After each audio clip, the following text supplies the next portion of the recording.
Time. Welcome everyone to the Culinary Now podcast. My name is Matt Britt. And I'm Jamie Schick. And today on the pod, we're joined by Chef Giovanni Mauro, who is the chef owner of Old School Pizzeria and Monzo Italian Oven and Bar in Las Vegas, Nevada. Chef, welcome to the pod. Well, thank you for having me. This is awesome. I appreciate it. Well, we are so excited to chat with you today. But to start us off, can you give us a little introduction about yourself and your background?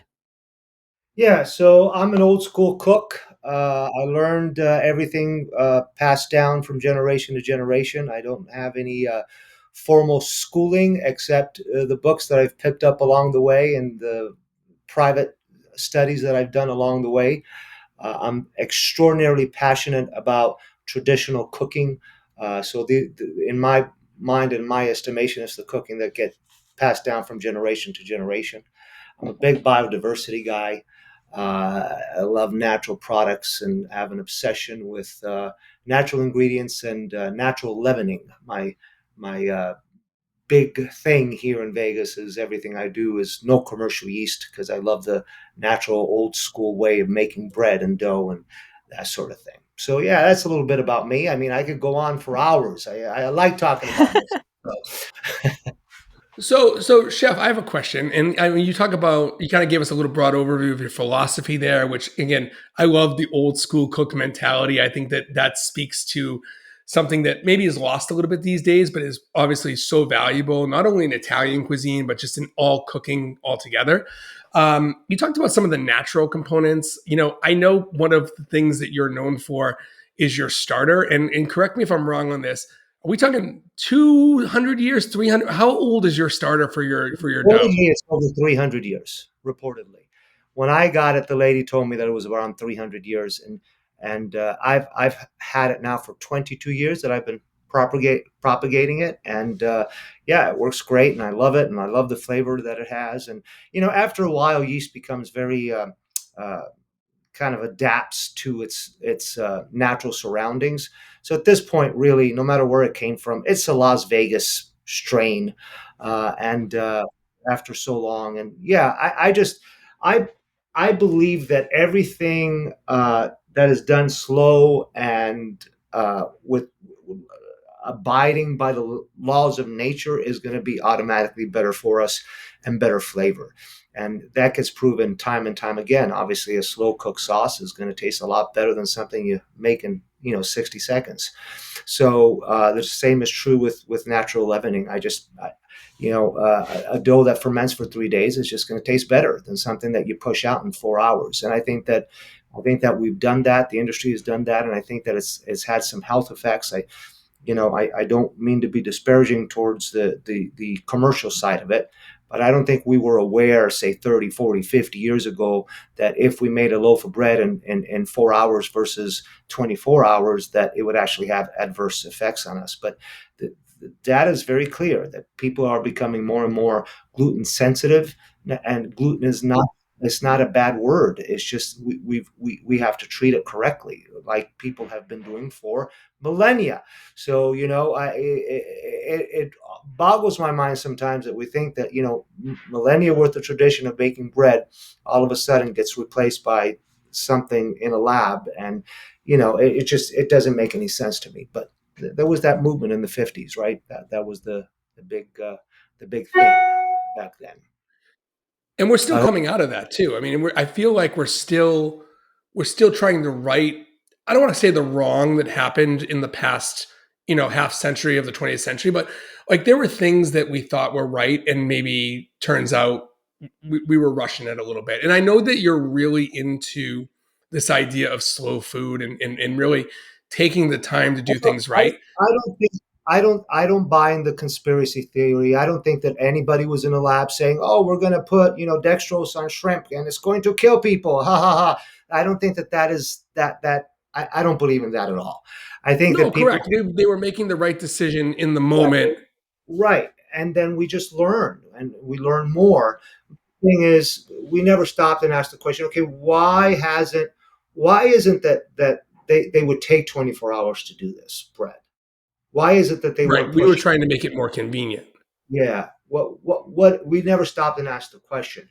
but we have since, because we've seen it. And time and time again, people that have gluten sensitivities eat my bread, and they have no issues with it, because I mean, my whole process is a 5-day process, and it it is not it is not commercially wise, but it sure tastes good. It sure is much better for us.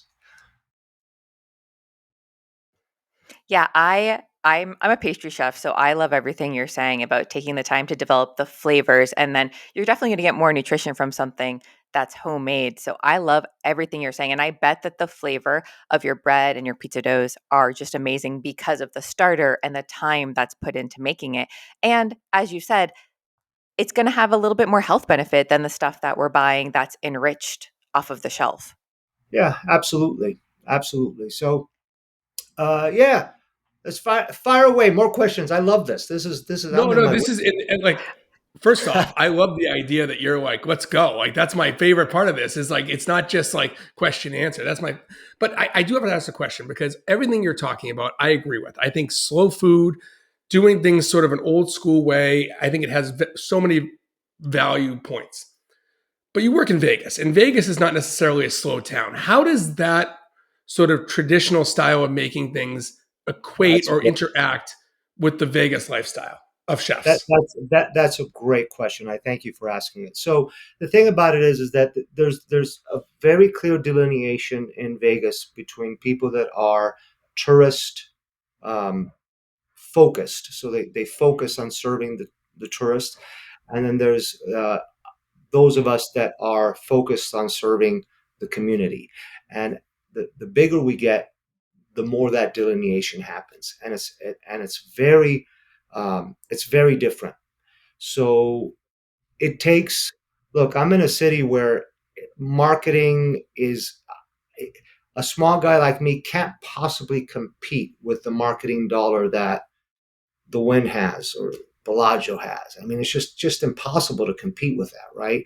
So what my strategy has been is just to do the right thing, and soundboard it enough to where people notice, and it takes a little bit of time, but it does work.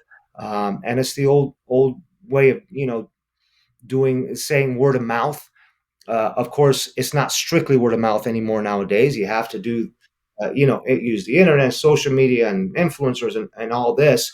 But the principle behind it is the same. Look, we're going to make a quality product, and we're going to speak to those people who really appreciate that product.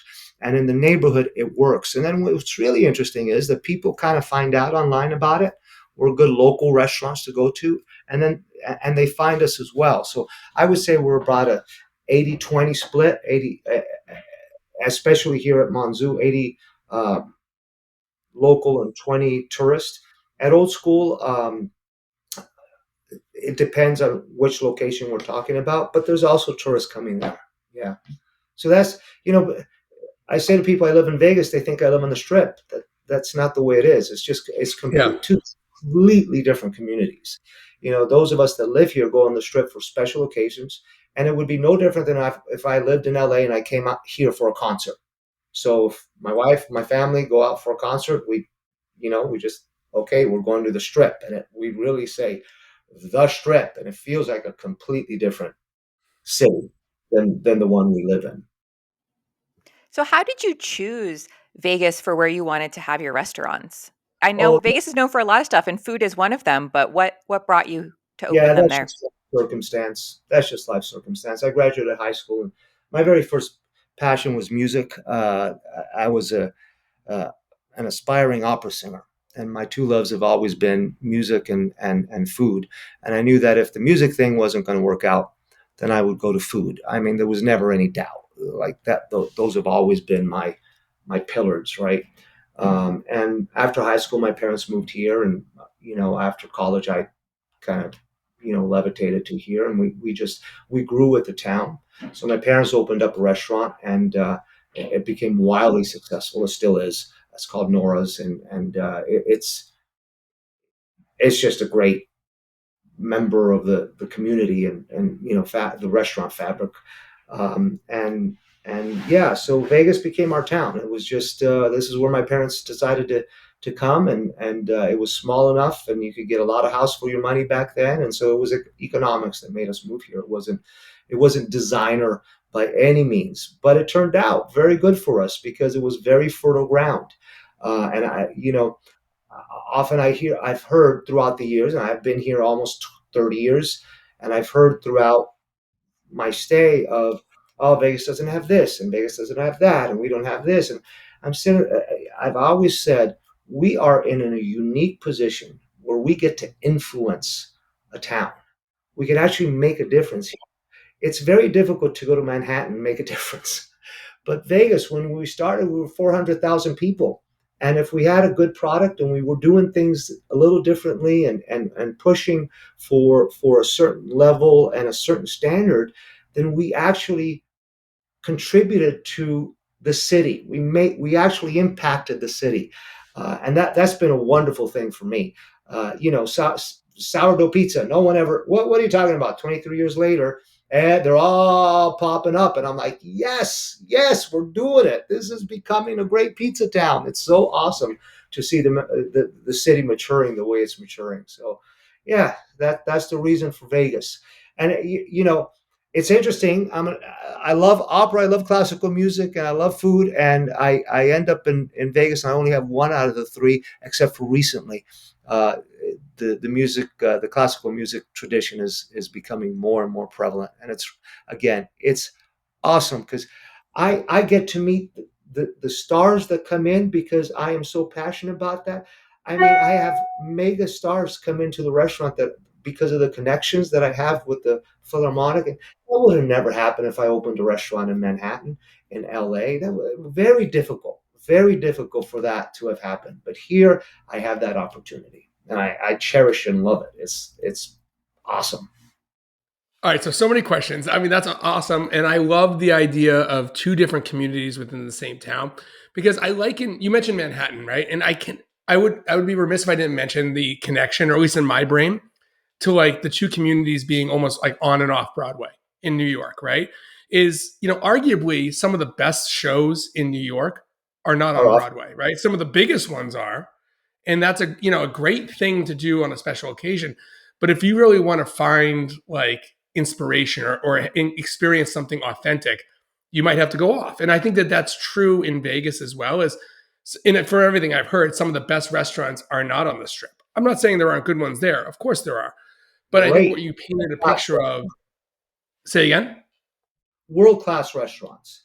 The difference is on the flip, so if I'm a casino owner, then I'm going to say, okay, who am I going to get that's big name that the world recognizes so that they come and stay at the restaurant.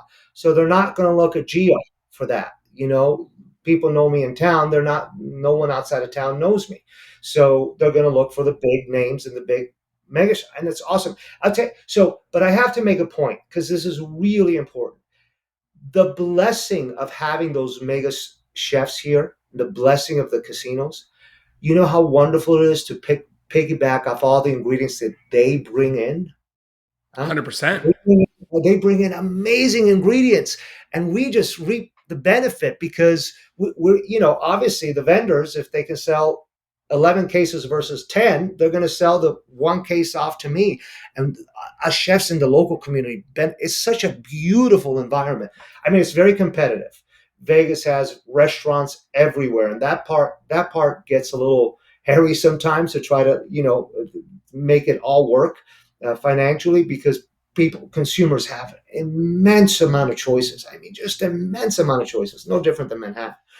But it's so cool that us on the local scene aren't struggling to source ingredients in the middle of the desert, that they're here because of those big casinos and those big huge purchases. It's pretty cool.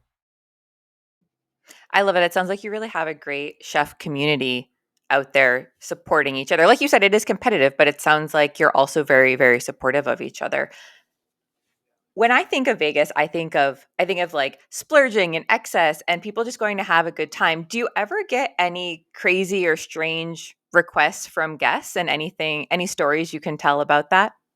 Yeah. So the biggest thing is, and I'm baffled by this. The biggest thing is is buyouts. They'll come in and say, we just want the restaurant for the whole night. And Yeah. I have a hard time with it because we're saying no to our regular guests. Uh, but I do Right. it because they're just like, well, we have 12 people and we'll buy you out. I'm like, gosh, that's a lot of money for 12 people, but they're willing to do it. It's interesting. So yeah, and then the splurging also is on the wine side. You know, I won't, because so everything financially, to me, everything just boils down to the real estate. That dictates Hmm. how much you pay for rent, or how much you pay for land, or whatever it is. That dictates what ultimately the plate of the pasta is going to be, and your build out, right, and all this.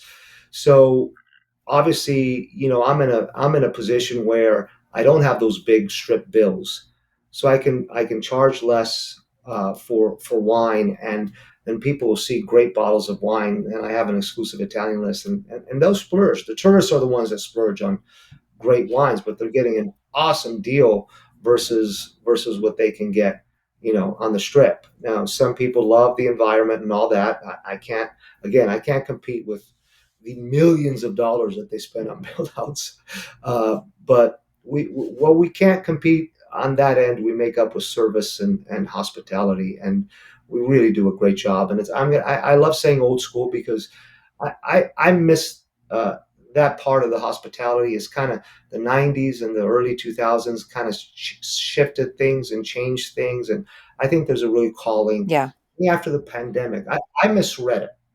I thought pandemic was going to cause the whole industry to shift to quick casual. We had seen a growth from quick casual for the previous 10 years.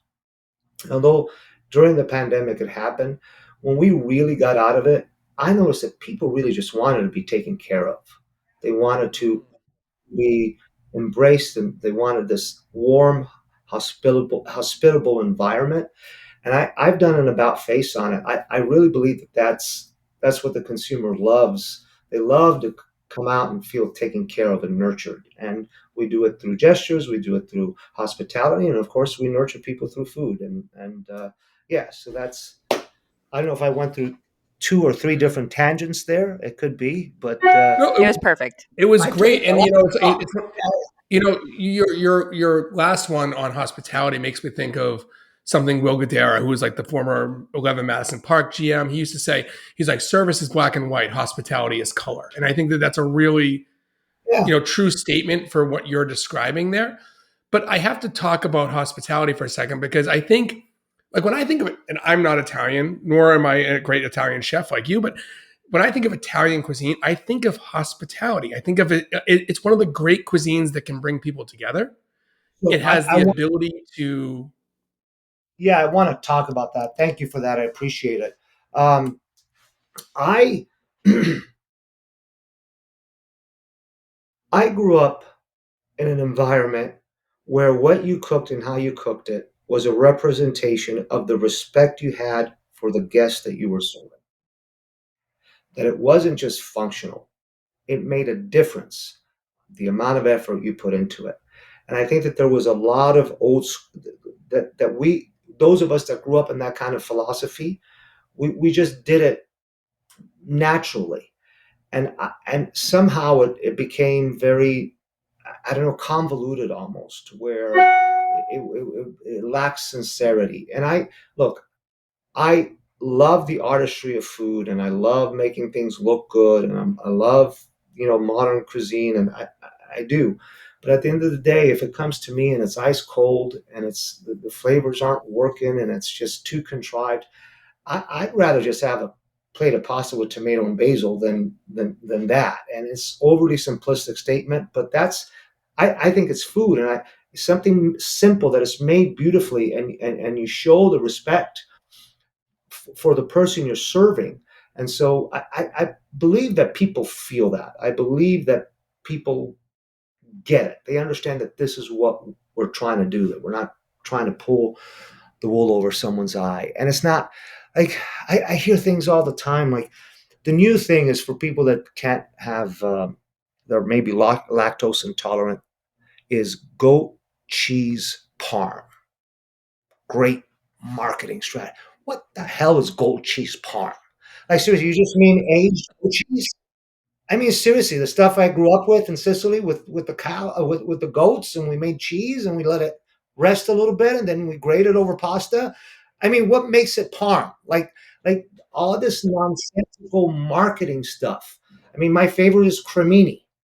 I don't know if you know the story of cremini in California that overgrew because they couldn't sell it, and they're like, "Oh, let's market it portobello." And meanwhile, it's grammatically incorrect. It drives me nuts. And now we've come later, I have the produce guy coming in and say, Chef, we have this wonderful new product. It's called Baby Portobello. And I just want to tear my hair out. Guys, what are you talking about? It's a cremini mushroom. It's a, please. And I mean, I just don't get the nonsensical of it. You know, there's no reason. So all the cheese, like people don't understand sometimes that the reason why we have cheese, for instance, is because we were trying to preserve milk. It wasn't some artistic expression that a goat herder had in Mesopotamia. He's like, I got all this milk, it's going bad. Let me try to figure out how to take liquid out of it, and so we don't starve to death. Like this is the reality of food. It's so basic, and we just make it so convoluted and so incredibly like all these. I don't get it. I don't get it. I get very frustrated with that philosophy. So yeah. You wanted me, here I am. I'm telling you my true self.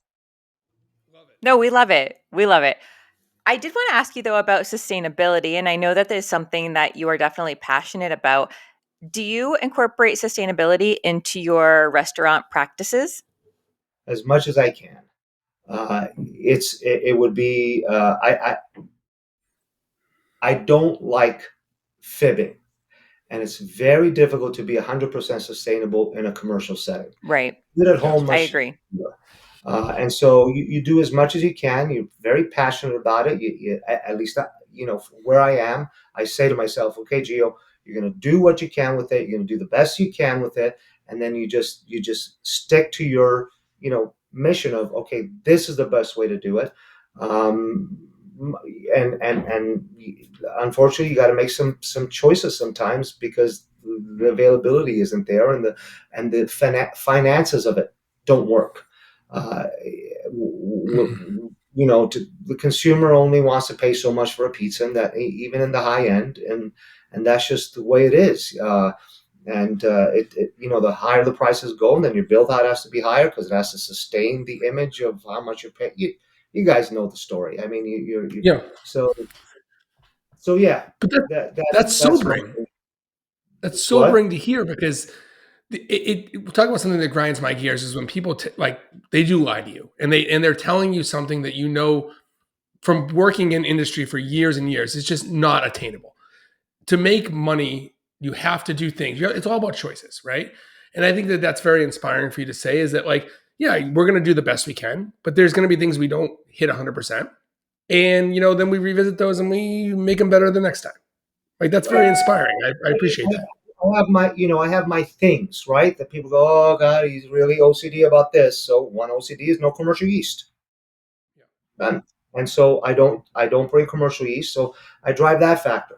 Another one is all my cured meats that I bring in have to be fermented naturally. I don't want any huge nitrates and all that kind of stuff. So that's another principle that you know. So I have these little like pillars of standards, and then you know we do our best. Like I don't want a bunch of ingredients on cream. I don't the allergy for viscosity. Why? It's cream. Just give me cream. It should like Mhm. in the back. It should just say cream and maybe milk. Stop. I don't want 15 ingredients. Like so those are the kind of standards that I I uphold, and you know, and I set for the team. And some things you just can't get. Like produce is very difficult. I mean, I'm in the middle of the desert. Things have a hard time growing here. So if I want to do farm to fork, little difficult in the middle of the Yeah. desert. Do you think that volume makes it trickier too? Because I'm sure you do tons of volume, and I know that you have multiple restaurants. So does the volume play a part into all of this as well? I think volume plays a part, but volume can also be helpful. because if you're, Right.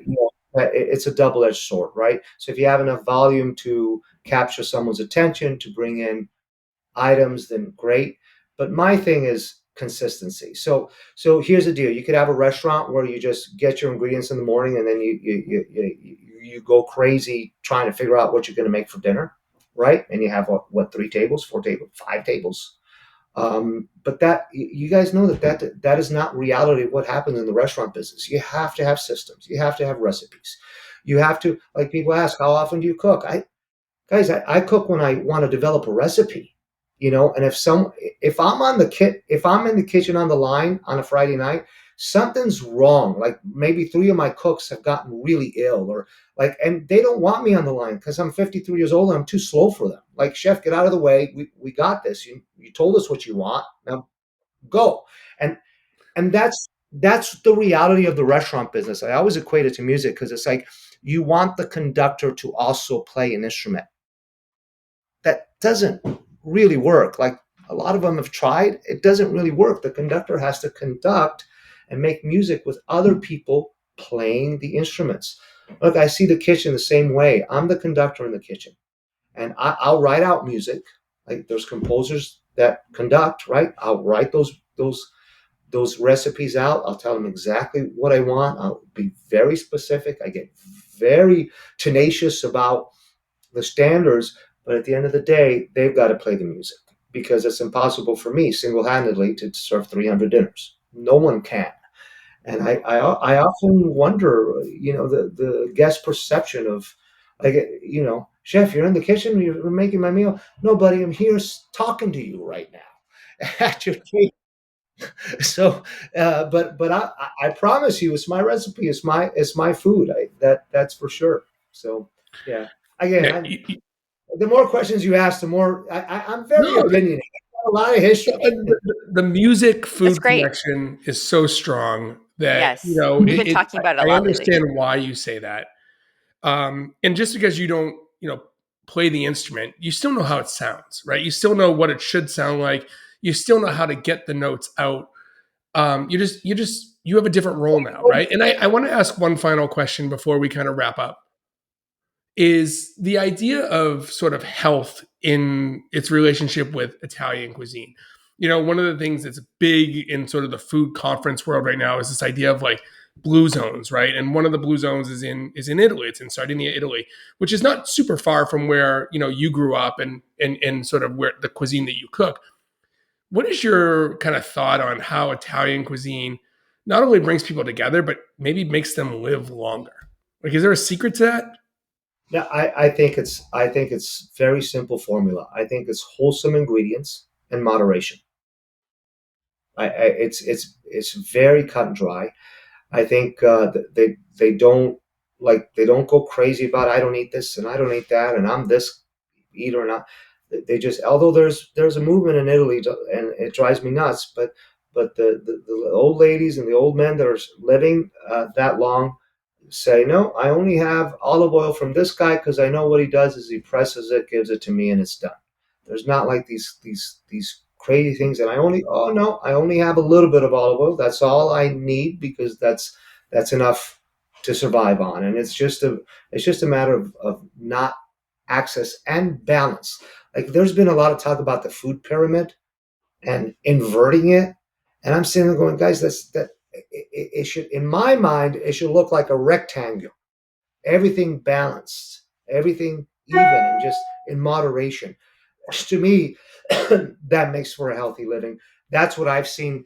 My relatives lived well into their 90s, and that's the way I always witnessed them eating, and lots of vegetables and lots of fruit, but also lots of grains and lots of proteins. They weren't afraid of fat, but it had to be wholesome. Nothing Mhm. made in the lab kind of philosophy. Hope that Yeah, answers like your. that single ingredient foods just from the source. I Yeah, Moderation. love that. Love it. Yeah. yeah. Well, Like with pasta, chef, we want to especially. thank you. Sorry, We want to I thank know. you so much for No, you're good.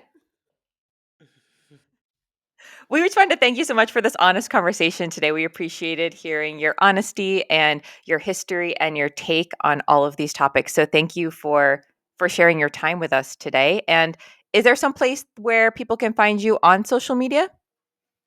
Yeah. So thank you for having me. I love talking about food, and you two are very We warm can and tell. hospitable. So I appreciate it. Thank you. I think the best thing to do is to go to monzoolv.com, or old school. It's pizzaoldschool.com for the pizza places. But we're on social media. We're, all the look. It's you can find anything on the internet nowadays. So if you come to Vegas and you even put my name, you'll find my restaurants. So come and see me. For those of you who are going to be traveling to Vegas, I'd love to meet you. Thanks again, Chef.